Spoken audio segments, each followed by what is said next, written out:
दिल्ली और आसपास के क्षेत्रों में एयर पॉल्यूशन की समस्या लगातार गंभीर होती जा रही है।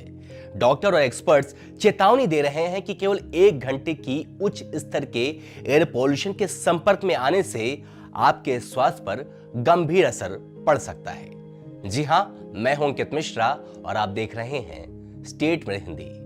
आइए जानते हैं एयर पॉल्यूशन का हमारे फेफड़ों पर क्या असर होता है। एयर पॉल्यूशन में मौजूद महीन कण PM 2.5 और PM 10 हमारे श्वसन तंत्र यानी रेस्पिरेटरी सिस्टम में प्रवेश कर फेफड़ों में सूजन पैदा कर सकते हैं, जिससे फेफड़ों की फंक्शनैलिटीज कम हो जाती है और सांस लेने में दिक्कत होने लगती है।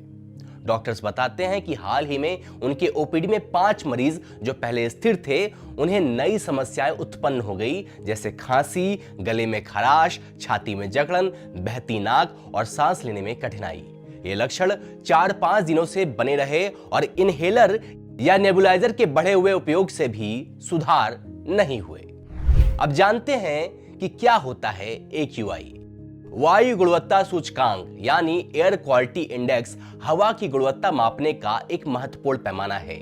AQI के कुछ पैरामीटर होते हैं, उन्हें भी समझ लेते हैं। AQI का माप 0 से 50 तक होता है।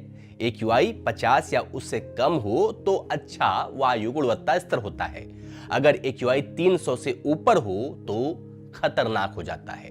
लेकिन चिंता की बात यह है कि दिल्ली और अन्य प्रमुख शहरों मुंबई, कोलकाता, बेंगलुरु में AQI 500 के पार पहुंच गया है, जिसमें आपको सांस लेने में कठिनाई, आंखों में जलन, खांसी और छींक आ सकती है। AQI कई प्रदूषकों यानी पॉल्यूटेंट्स पर आधारित है, जिनमें PM 2.5, PM 10, ओजोन यानी O3, सल्फर डाइऑक्साइड यानी SO2, नाइट्रोजन डाइऑक्साइड यानी NO2, carbon monoxide CO, lead यानी PB और अमोनिया यानी NH3 शामिल हैं। आइए अब जान लेते हैं कि एयर पॉल्यूशन का हमारे स्वास्थ्य पर क्या असर पड़ता है। एयर पॉल्यूशन से हमारी रेस्पिरेटरी सिस्टम पर असर पड़ता है, जिसके चलते फेफड़ों में सूजन तक आ सकती है, क्योंकि प्रदूषण के महीन कण गहरी सांस के दौरान फेफड़ों में जमा हो जाते हैं और सूजन का कारण बन जाते हैं। एयर पॉल्यूशन से सांस की बीमारियां भी हो सकती हैं। बच्चों में बात करते हैं तो अस्थमा, निमोनिया और एलर्जी हो सकती है। वयस्कों यानी एडल्ट की बात करते हैं तो सांस लेने में कठिनाई और क्रॉनिक ब्रोंकाइटिस यानी जबरदस्त खांसी हो सकती है। बुजुर्गों में निमोनिया और अन्य गंभीर समस्याएं हो सकती हैं। एयर पॉल्यूशन से आपके हार्ट पर भी असर पड़ता है, साथ ही दिल का दौरा भी पड़ सकता है। डॉक्टर बताते हैं कि प्रदूषण से दिल की धड़कन और BP बढ़ जाती है, जिससे हृदय और ब्लड वेसल पर दबाव पड़ता है, जिससे हार्ट अटैक भी हो सकता है। एयर पॉल्यूशन से ब्रेन और नर्वस सिस्टम पर भी असर पड़ सकता है।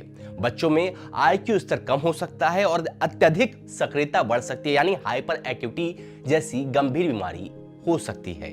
एयर पॉल्यूशन से डिमेंशिया और अल्जाइमर जैसी बीमारी हो सकती है। साथ ही एयर पॉल्यूशन से कैंसर जैसी खतरनाक बीमारी भी हो सकती है और इसका खतरा भी हो सकता है। इस विषय पर डॉक्टर बताते हैं कि PM 2.5 और PM 10 के कण फेफड़ों के गहरे हिस्सों में जमा होकर कैंसर जनक प्रक्रियाएं शुरू कर देते हैं, जिससे कैंसर की समस्या उत्पन्न हो जाती है। अब हमने ये तो बता दिया कि कौन कौन सी बीमारी होती है, लेकिन बचाव के उपाय भी जान लीजिए। तो सबसे पहला उपाय है घर के अंदर रहें। खराब वायु गुणवत्ता के समय यानी हाई लेवल AQI जब हो यानी 300 के ऊपर हो तो उस वक्त घर के बाहर जाने से बचें। दूसरा बचाव है कि मास्क का उपयोग करें, वो भी N95 वाला मास्क, जो कि ट्रिपल लेयरिंग सुरक्षा देगा, जिससे आप जो हवा लेंगे वो काफी फिल्टर होकर के आएगी। तीसरा उपाय तो महंगा है पर आपके जीवन से सस्ता है। एयर प्यूरीफायर लगवाएं और घर के अंदर की हवा को शुद्ध करें। चौथा प्रिकॉशन है अच्छी डाइट लें, एंटीऑक्सीडेंट से भरपूर भोजन करें और पानी अधिक पिएं, जिससे आप हाइड्रेट रहेंगे और आपकी बॉडी में ऑक्सीजन की मात्रा बनी रहेगी, जिससे सांस लेने में कोई तकलीफ नहीं होगी। लेकिन हाँ, अगर फिर सांस लेने में कोई दिक्कत हो, कोई लक्षण दिखे तो तुरंत डॉक्टर से परामर्श लें, देरी न करें। दिल्ली और अन्य प्रमुख शहरों में एयर पॉल्यूशन केवल पर्यावरणीय संकट नहीं है, बल्कि एक सार्वजनिक हेल्थ इमरजेंसी हो चुकी है। इससे बचने के लिए सावधानी और समय पर उपचार करना बेहद आवश्यक है। हम चाहते हैं कि आप अपना और अपने परिवार वालों का ख्याल रखें।